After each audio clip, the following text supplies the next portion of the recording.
ദൈവനാമത്തിന് മഹത്വം ഉണ്ടായിരിക്കട്ടെ. നമ്മൾ ഡൊമിനിക് സാറിൻ്റെ തൃത്വത്തെക്കുറിച്ച് ചിന്തിച്ചുകൊണ്ടിരിക്കുകയായിരുന്നല്ലോ.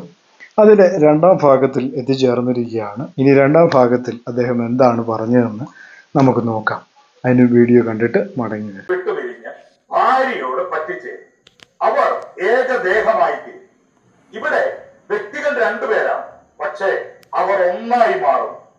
അതുപോലെ യഹോവയായ ദൈവം ഏകനെന്ന് പറയുമ്പോൾ അത് ഒരു കൂട്ടായ്മ ഐക്യത്തെയാണ് കാണിക്കുന്നത്.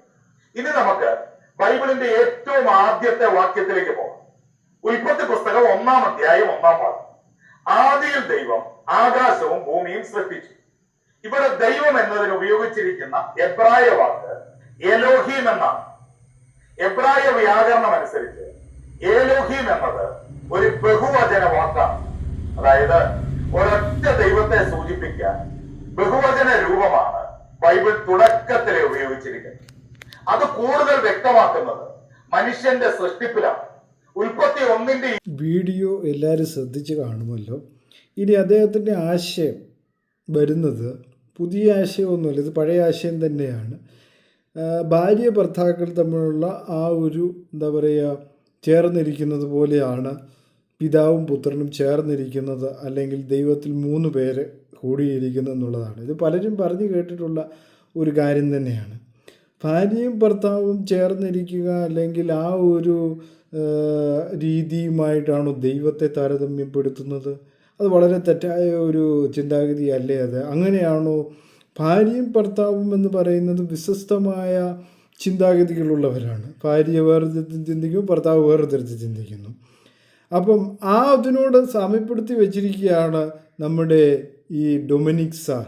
അപ്പോൾ എന്ത് ലോജിക്കാണ് സാർ അതിനകത്ത് തന്നെ വരുത്തിയിരിക്കുന്നത്? അപ്പോൾ തൃത്വം ഉണ്ടാക്കാൻ വേണ്ടി, അല്ലെങ്കിൽ തൃത്വം നശിക്കാൻ പാടില്ല, തൃത്വം ഇല്ലാതാകരുത് എന്നൊരു ചിന്താഗതിയാണ് അദ്ദേഹത്തിൻ്റെ മനസ്സിൽ മുഴുവനും കിടക്കുന്നത്. അതുകൊണ്ട് അദ്ദേഹം പറയുകയാണ്, ഭാര്യയും ഭർത്താവും തമ്മിലുള്ള ബന്ധം, അതായത് അവരൊന്നായിരിക്കുന്നത് പോലെയാണ് ദൈവത്തിൽ 3 വ്യക്തികൾ ഒന്നായിരിക്കുന്നു എന്ന് അദ്ദേഹം പറയുകയാണ്. ഇങ്ങനെയൊന്നും ആരോടും മണ്ടത്തരങ്ങൾ വിളിച്ചു പറയല്ലേ സാറേ.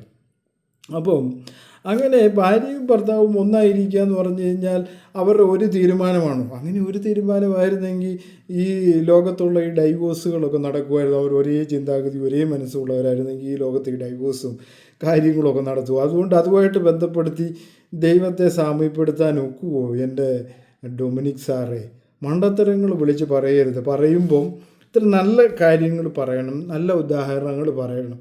സാറിനകത്ത് ആ ഒരു സിദ്ധാന്തത്തെ ഉയർത്താൻ, അല്ലെങ്കിൽ അത് ഉയർത്തി കാണിക്കാൻ വേണ്ടി ഇതിൽ എത്രയോ ഉദാഹരണങ്ങളുണ്ടായിരുന്നല്ലേ. പണ്ട് പറയുന്ന പോലെ തേങ്ങയുടെ കണ്ണുകൾ, ഏത്തയ്ക്ക അല്ലെങ്കിൽ 3 പഴമൊക്കെ കാണിച്ച് അങ്ങനെയൊക്കെയുള്ള ഉദാഹരണങ്ങളൊക്കെ ആയിരുന്നെങ്കിൽ അതിന് കുറേയൊക്കെ ഇതുണ്ടായിരുന്നെന്ന് പറയാമായിരുന്നു. അവരുടെ സ്നേഹത്തിൻ്റെ ഇത് ആ രീതിയിലാണ് അവരുടെ സ്നേഹമെന്നൊക്കെ പറയുമ്പോൾ. അപ്പോൾ അവിടെ തന്നെ ആ ഒരു ഉദാഹരണം പാളി എന്നുള്ളതാണ് വാസ്തവം എന്ന് പറയുന്നത്. ഇനി അദ്ദേഹം പറയുന്ന ഏലോഹീം അല്ലേ, അദ്ദേഹം പറയുന്ന ആദിയിൽ ആകാശവും ഭൂമിയും ആര് സൃഷ്ടിച്ചു? ദൈവം സൃഷ്ടിച്ചു എന്നാണ് അദ്ദേഹം പറഞ്ഞത്. അത് ശരിയായൊരു കാര്യമാണ്. ദൈവമാണ് സൃഷ്ടിച്ചത്, വേറെ ആരുമല്ല സൃഷ്ടിച്ചത്. അപ്പം അതിന് ഇംഗ്ലീഷ് നമ്മൾ കാണുന്ന God created in the beginning and the heavens was and the earth എന്നാണ് അവിടെ പറഞ്ഞിരിക്കുന്നത്. അപ്പം ഗോഡ് എന്ന വാക്കിന് അദ്ദേഹം കണ്ടുപിടിച്ച ഒരു കാര്യം ഏലോഹീം എന്നൊരു വാക്കാണ്. അദ്ദേഹം ഏലോഹീമിനെ കുറിച്ചൊക്കെ ഒത്തിരി വിശദീകരിച്ചിട്ടുള്ളതാണ്. ഇനി അത് വിശദീകരിക്കേണ്ട കാര്യങ്ങളില്ല. ഏലോഹീം ഒരിക്കലും ബഹുത്വത്തെ കാണിക്കുന്നതല്ല. ഇതെനിക്ക് തോന്നുന്നു ഇതിനു മുമ്പ് ചാണ്ടുപിള്ള സാറിന് മറുപടി കൊടുത്തപ്പം ആ മറുപടി ഏലോഹീം ഉണ്ടായിരുന്നു. ആ ഏലോഹീം ബഹുത്വമാണെന്ന് അദ്ദേഹം വാദിച്ചപ്പോൾ അതിനെല്ലാം മറുപടി അതിനകത്ത് വളരെ കൃത്യമായിട്ട് മറുപടി കൊടുത്ത കാര്യങ്ങളാണ്. ഇനി നിങ്ങൾക്ക് ആ വീഡിയോയും പോയി പരിശോധിക്കാം. അപ്പം അദ്ദേഹം പറയുന്ന പോലെ ഏലോഹീം 3 ദൈവങ്ങളെയാണ് കാണിക്കുന്നത്, ബഹുത്വത്തെയാണ് കാണിക്കുന്നതെങ്കിൽ അത് ബൈബിളിൽ എഴുതി വന്നപ്പോഴുള്ള വിഷയമാണ്. അത് ഇനി മാറ്റാൻ ഒക്കുകയില്ല. കാരണം ഒരിക്കൽ പതിഞ്ഞു പോയത് അതങ്ങനെ തന്നെ പറ്റത്തുള്ളൂ അല്ലേ. നമ്മൾ ഇംഗ്ലീഷ് ഭാഷ ഉപയോഗിക്കുന്നു എന്ന് പറയുമ്പം എല്ലാം ഇംഗ്ലീഷിലേക്ക് ആക്കാൻ പറ്റുമോ? നമ്മൾ മലയാളത്തിൽ സംസാരിക്കുന്ന എല്ലാ കാര്യങ്ങളും ഇനി ഇംഗ്ലീഷിലേക്ക് മാറ്റാൻ പറ്റണമെന്ന് പറഞ്ഞ് നടക്കുന്ന കാര്യമല്ല. എബ്രായ ഭാഷയിലെ ബൈബിൾ തന്നെ നമ്മൾ ഫോളോ ചെയ്യണ്ടേ അല്ലേ? അദ്ദേഹം പറയുന്ന പോലെയാണെങ്കിൽ ഏലോഹീം ഒരു ബഹുത്വം കാണിക്കുന്ന ഒന്നാണെങ്കിൽ അത് ആ ഭാഷ തന്നെയാണ് മനുഷ്യർ ഇനി പഠിക്കേണ്ടി വരും.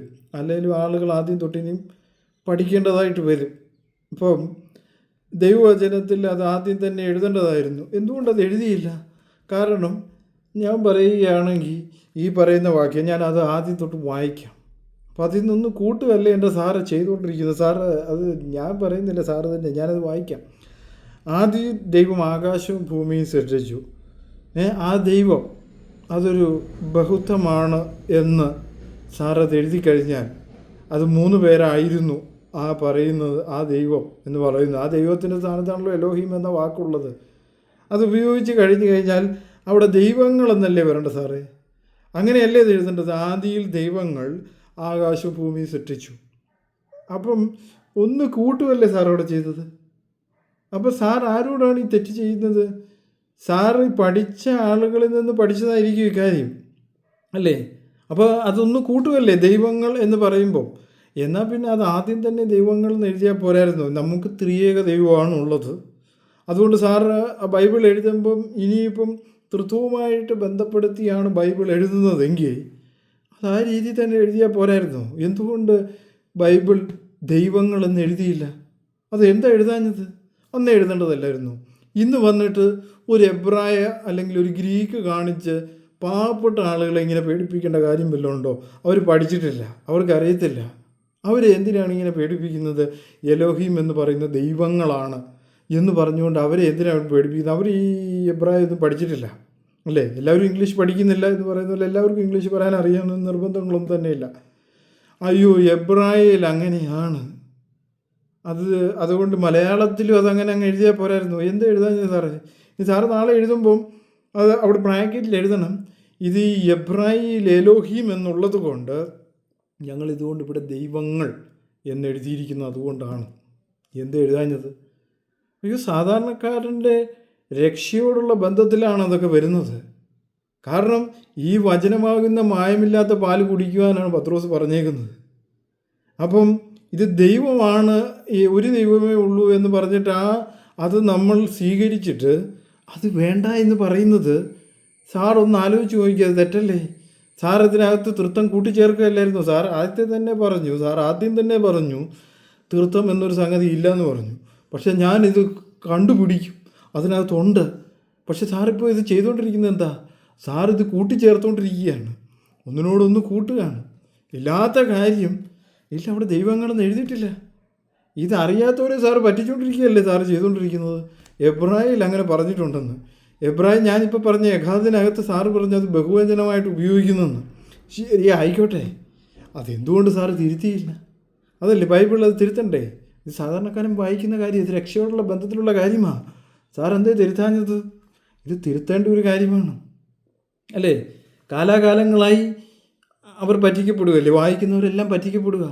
സാറ് വന്നുകൊണ്ടല്ലേ ഇവർക്ക് മനസ്സിലായത് ഇത് ബഹുത്വമാണെന്നുള്ള കാര്യം. സാറ് വന്നതുകൊണ്ടാണ് അവർക്ക് മനസ്സിലായത്, അല്ലെങ്കിൽ അവർക്ക് മനസ്സിലാവുമോ? ഞാൻ കളിയാക്കാൻ പറഞ്ഞതല്ല, ഇതൊരു രക്ഷയുടെ പ്രശ്നമാണ്. ഞാൻ കളിയാക്കാൻ പറയുകയല്ല. എന്നെ കേൾക്കുന്നവർ വിചാരിക്കും ഞാനിത് കളിയാക്കാൻ പറയുന്നതല്ല. ഇത് ഗൗരവപൂർവമായ ഒരു തെറ്റാണ്.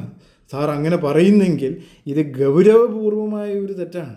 എലോഹീം ദൈവങ്ങളാണെങ്കിൽ അപ്പം ദൈവങ്ങളല്ല, ഇത് സാറ് ചേർത്തതാ.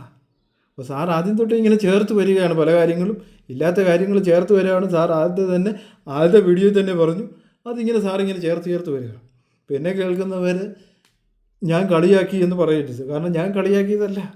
അദ്ദേഹം പറയുന്ന ആ കാര്യമെന്ന് പറയുന്നത് വളരെ സൂക്ഷിച്ച് കൈകാര്യം ചെയ്യേണ്ട ഒരു കാര്യം, അല്ലെങ്കിൽ സൂക്ഷിച്ച് മനസ്സിലാക്കേണ്ട ഒരു കാര്യം അദ്ദേഹം പറഞ്ഞത് അല്ലേ? ദൈവങ്ങളെന്ന് എഴുതേണ്ടതായിരുന്നു. എബ്രായയിൽ അങ്ങനെ ഉള്ളപ്പോൾ എന്തുകൊണ്ട് മലയാളത്തിൽ ദൈവങ്ങളെന്ന് എഴുതിയില്ല? അതാണ് നമുക്ക് പറ്റിയ ഏറ്റവും വലിയൊരു അബദ്ധമായിട്ട് സാറ് പറയുന്നത് അല്ലേ?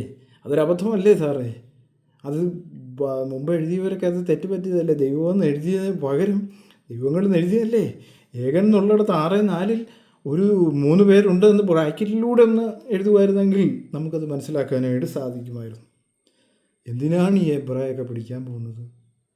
കയ്യിലൊരു 66 പുസ്തകങ്ങളുണ്ടല്ലോ സാറേ, അത് മനസ്സിലാക്കാൻ കഴിയുമല്ലോ.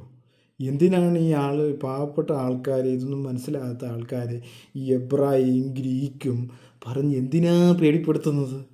അവിടെ അങ്ങനെയുണ്ട്. എന്ന് പറഞ്ഞുകൊണ്ട് എന്തിനാണ് ആളുകളെ ഇങ്ങനെ പറ്റിക്കുന്നത്?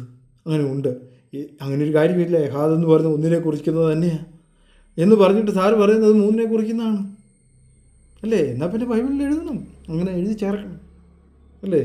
അതല്ലേ അതിൻ്റെ മര്യാദ എന്ന് പറയുന്നത്. ആ കാര്യമാണ് മര്യാദ എന്ന് പറയുന്ന സംഭവം അതാണ്. അതുകൊണ്ട് ആളുകളെ ഇങ്ങനെ പറഞ്ഞ് പറ്റിക്കരുത്. അടുത്ത വീഡിയോയിലേക്ക് പോകാം.